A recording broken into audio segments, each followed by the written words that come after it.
You are part of the group Rapping Is Fundamental. How did this group came together? It came together because it was me. I was with a group called From the Heart. Me and my boys and us, and they used to doo-wop sing. And you know, with the ship-a-doop-a-doo, you know,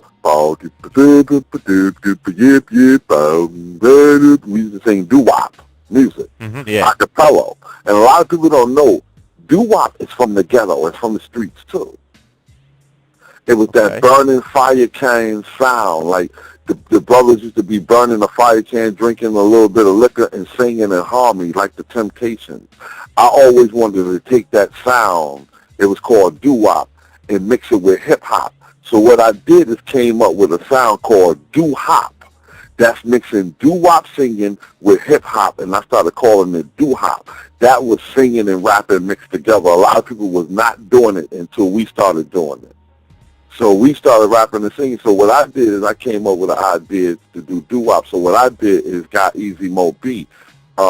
He was DJing at the time. So I was telling him, let's get into the music business. Let's start producing and stuff like that. So when I met him, I started talking to Big Daddy Kane too about his music, you know, doing a music for him. But at the time, Kane was with Marley Marl. But I came up with an idea. My homeboy Malar, his name was Malar from Lafayette Gardens.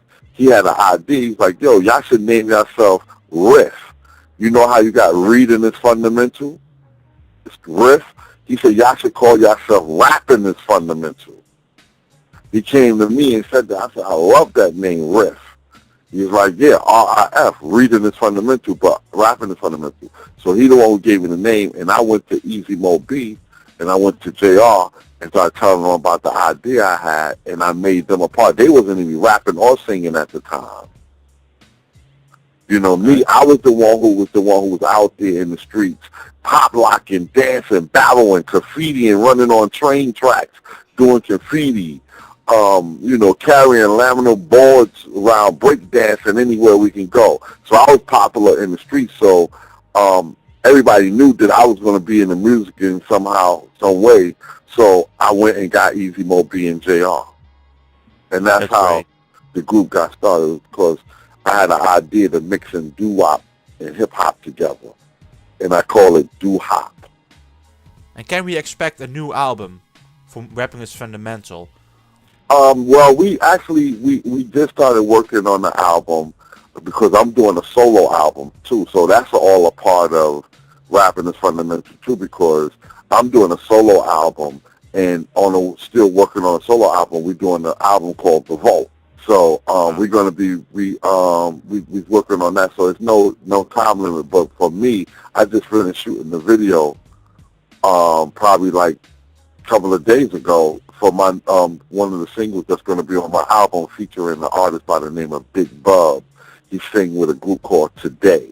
And Big Bub always been a big artist. Everybody's been waiting for me and him to do a record together. So it's an honor to be able to do a record with this guy, and because he's the one who wrote Blackstreet, Mary J. Blige, everything. So, and he had a good career himself. So it's so good to hear. Everybody's been waiting for me and him to do a record together. So the name of the song is called Too Young. It's great to hear that you guys are still in the industry and still active making music and stuff like that, man.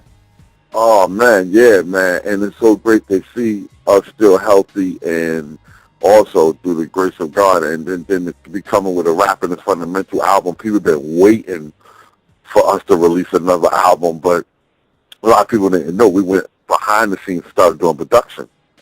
Yeah. And that's where Easy Mo B come in at, and D-Mo Easy Entertainment. We were still connected to the production part of it.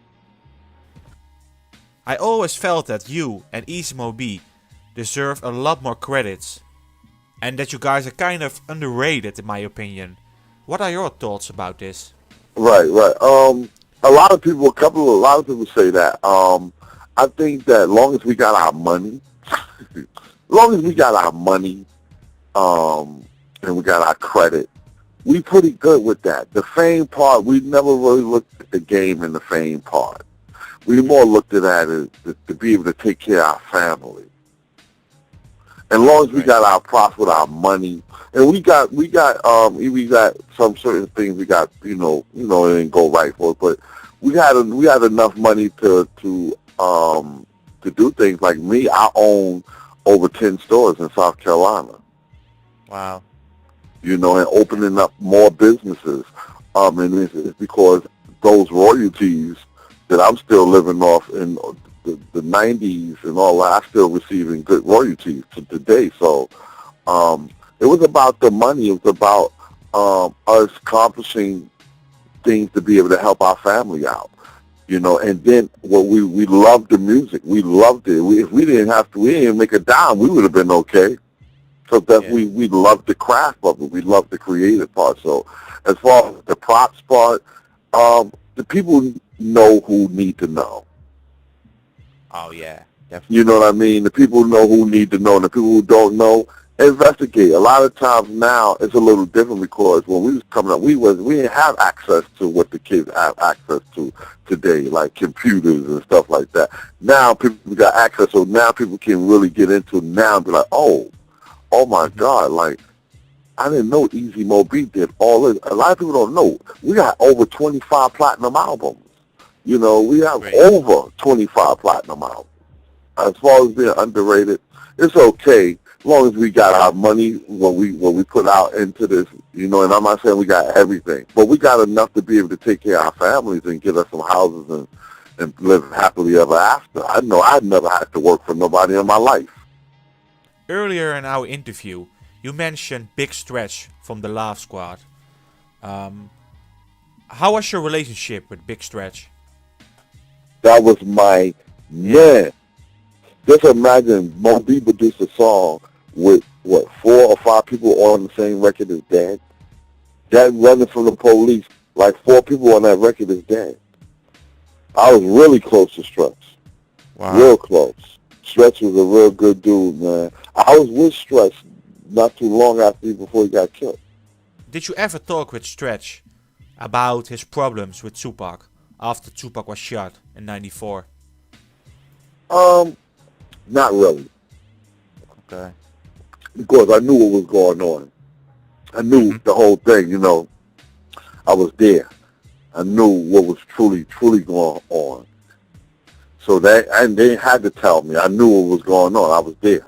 You was there when 2Pac was shot in the Quad Studios? No, not there when he got shot, but everything what was going on up to him getting shot and why he got shot. I knew the things that, a lot of people didn't know. Can you please get in more detail about why 2Pac was shot and who shot him in '94? I don't really want to talk about that because that hasn't been revealed yet.